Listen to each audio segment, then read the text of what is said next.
Vidya Bharati maths के YouTube channel पर आप सभी का हार्दिक स्वागत है। आज के इस वीडियो में हम सामान्य हिंदी के 15 महत्वपूर्ण प्रश्नों को हल कर रहे हैं और यह है इसका 35वां भाग। तो चलिए आज के इस वीडियो को शुरू करते हैं।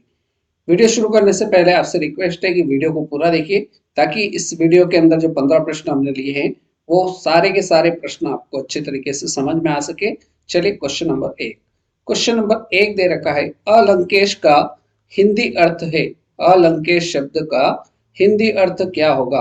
बादल, कल्पवृक्ष, सी कुबेर, डी चपला। तो अलंकेश का जो हिंदी अर्थ होगा वो क्या हो जाएगा? कुबेर हो जाएगा। सी विकल्प आपका बिल्कुल सही उत्तर रहेगा। आगे बढ़ते हैं क्वेश्चन नंबर 2 की ओर। क्वेश्चन नंबर 2 में दे रखा है, जिसके पास कुछ न हो, जिसके पास कुछ न हो के लिए एक शब्द क्या होगा? जिसके पास कुछ न हो उसके लिए एक शब्द क्या होगा? अक्षम, अकिंचन, अज्ञ या असमर्थ। तो जिसके पास कुछ न हो उसके लिए एक शब्द जो होगा वो होगा अकिंचन। बी ऑप्शन आपका बिल्कुल सही उत्तर रहेगा। प्रश्न संख्या 3। प्रश्न नंबर 3 में दे रखा है, जगन्नाथ शब्द में कौन सी संधि है? जगन्नाथ शब्द में कौन सी संधि है?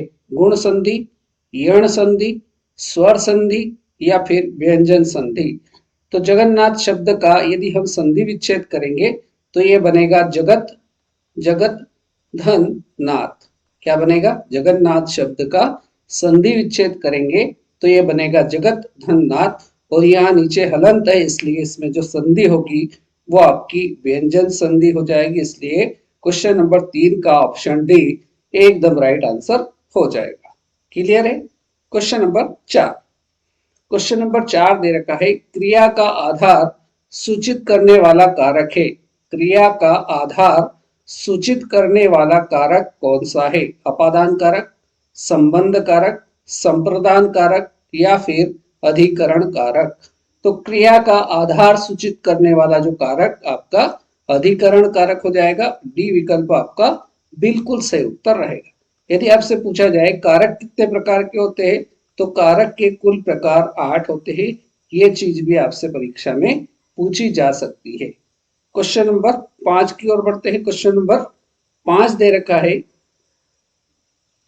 क्वेश्चन नंबर 5 है, प्रत्युत्पन्न शब्द में प्रयुक्त उपसर्ग है।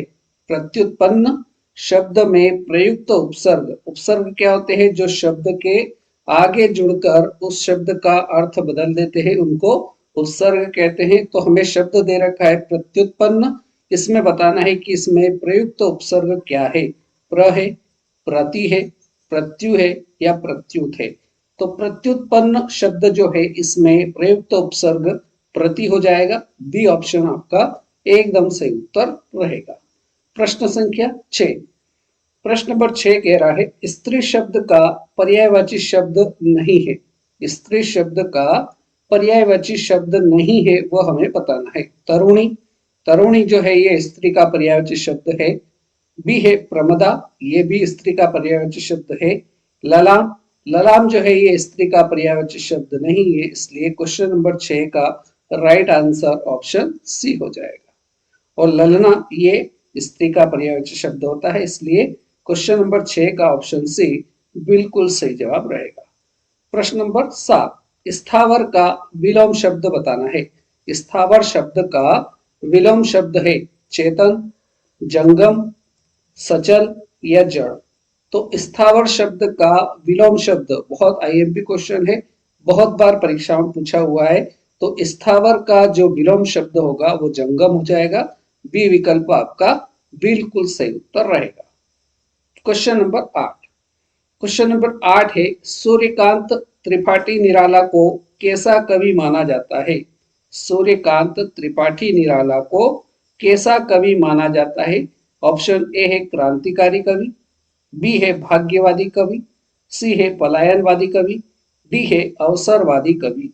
तो सूर्यकांत त्रिपाठी निराला को कैसा कवि माना जाता है? तो इनको क्रांतिकारी कवि कहा जाता है। तो ए ऑप्शन आपका बिल्कुल सही उत्तर हो जाएगा। सूर्यकांत त्रिपाठी निराला को महाप्राण कवि भी कहा जाता है। महाप्राण कवि किसे कहा जाता है? प्रश्न ऐसा पूछा जा सकता है। तो महाप्राण कवि सूर्यकांत त्रिपाठी निराला को कहा जाता है। नेक्स्ट क्वेश्चन की ओर बढ़ते हैं। क्वेश्चन नंबर 9, निम्न में कौन सा वर्ण ओष्ठ नहीं है? निम्न में कौन सा वर्ण ओष्ठ नहीं है? म, इसका उच्चारण करेंगे, ओष्ठ का प्रयोग होगा, इसलिए ओष्ठ वर्ण है। ब, इसका उच्चारण करेंगे, होठ का उपयोग हुआ।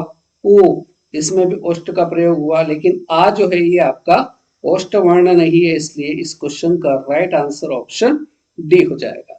आ का जो उच्चारण स्थान है ये आपका कहाँ होगा? कंठ होगा, इसलिए हमसे प्रश्न में पूछा था कौन सा वर्ण ओष्ठ नहीं है, इसलिए राइट आंसर डी ऑप्शन हो जाएगा। क्वेश्चन नंबर 10 है, निम्न में से नासिक्य व्यंजन कौन सा है? श, न, ज या ग? तो इनमें से नासिक्य व्यंजन जो रहेगा वो आपका न हो जाएगा, इसलिए ऑप्शन बी जो रहेगा वो हमारे क्वेश्चन नंबर 10 का बिल्कुल सही उत्तर हो जाएगा। प्रश्न संख्या 11, प्रसारण का विलोम शब्द है। प्रसारण शब्द का विलोम शब्द क्या होगा? प्रतिपादन, आकुंचन, आरक्षण या सदर्शन? तो प्रसारण शब्द जो दे रखा है इसका विलोम शब्द जो होगा वो आकुंचन हो जाएगा, ऑप्शन बी राइट आंसर रहेगा। Next question, question number 12। Question number 12 है, क्रोध किस रस का स्थायी भाव है? क्रोध किस रस का स्थायी भाव है? भयानक रस का, विभत्स रस का, रौद्र रस का या वीर रस का? तो क्रोध जो है ये आपका किस रस का स्थायी भाव है? तो ये आपका रौद्र रस का स्थायी भाव रहेगा, इसलिए इस क्वेश्चन का राइट आंसर ऑप्शन सी हो जाएगा। क्वेश्चन नंबर 13, पृथ्वीराज रासो किस काल की रचना है? पृथ्वीराज रासो किस काल की रचना है? आदिकाल की, रीतिकाल की, भक्ति काल की या आधुनिक काल की? तो पृथ्वीराज रासो किस काल की रचना है? तो ये आदिकाल की रचना है। क्वेश्चन नंबर 13 का ए विकल्प बिल्कुल सही उत्तर हो जाएगा। और इसके रचयिता कौन है? तो पृथ्वीराज रासो के जो रचयिता है वो चंद्र बरदाई है, राइट। नेक्स्ट क्वेश्चन की ओर बढ़ते हैं। Question number 14। क्वेश्चन नंबर 14 है, रिजु शब्द का विलोम शब्द है। रिजु का विलोम शब्द पूछा है, सरल, तिर्यक, सीधा या वक्र? तो रिजु शब्द का जो विलोम शब्द होगा वो क्या हो जाएगा? वक्र हो जाएगा। डी विकल्प आपका क्वेश्चन नंबर 14 का एकदम सही उत्तर हो जाएगा। और अब बारी है आज के इस वीडियो के अंतिम प्रश्न, प्रश्न संख्या 15 की।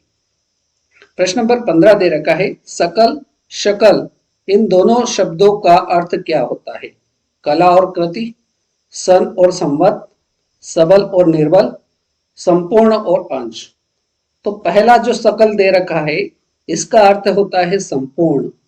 सकल का अर्थ क्या होता है? संपूर्ण। और शकल का अर्थ होता है अंश।